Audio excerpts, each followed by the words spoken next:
Pentagon, the day before 9/11, Secretary of Defense Donald Rumsfeld declared war, not on foreign terrorists. The adversary is closer to home.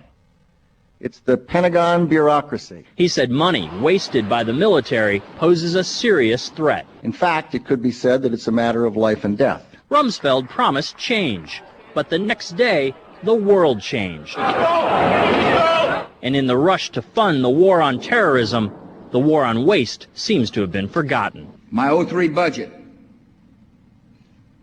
calls for more than $48 billion in new defense spending. More money for the Pentagon when its own auditors admit the military cannot account for 25% of what it already spends. According to some estimates, we cannot track $2.3 trillion in transactions. $2.3 trillion with a T. That's $8,000 for every man, woman, and child in America.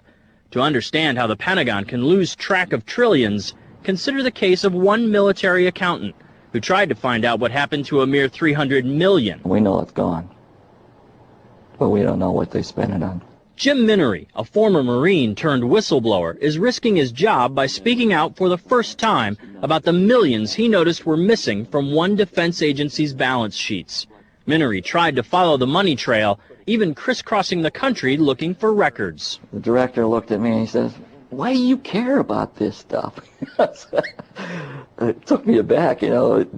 My supervisor asked me why I care about doing a good job. So he was reassigned and says officials then covered up the problem by just writing it off. They got to cover it up. That's where the corruption comes in. They've got to cover up the fact that they can't do the job. The Pentagon's Inspector General partially substantiated several of Minery's allegations, but could not prove officials tried to manipulate the financial statements. 20 years ago, Pentagon employee Franklin C. Spinney made headlines exposing what he calls the accounting games.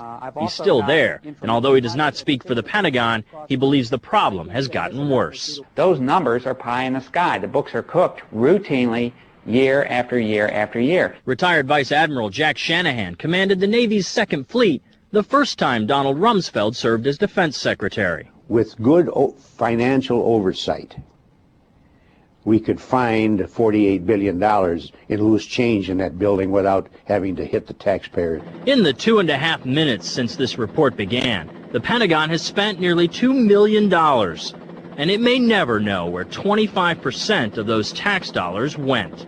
In Los Angeles, I'm Vince Gonzalez for Eye on America.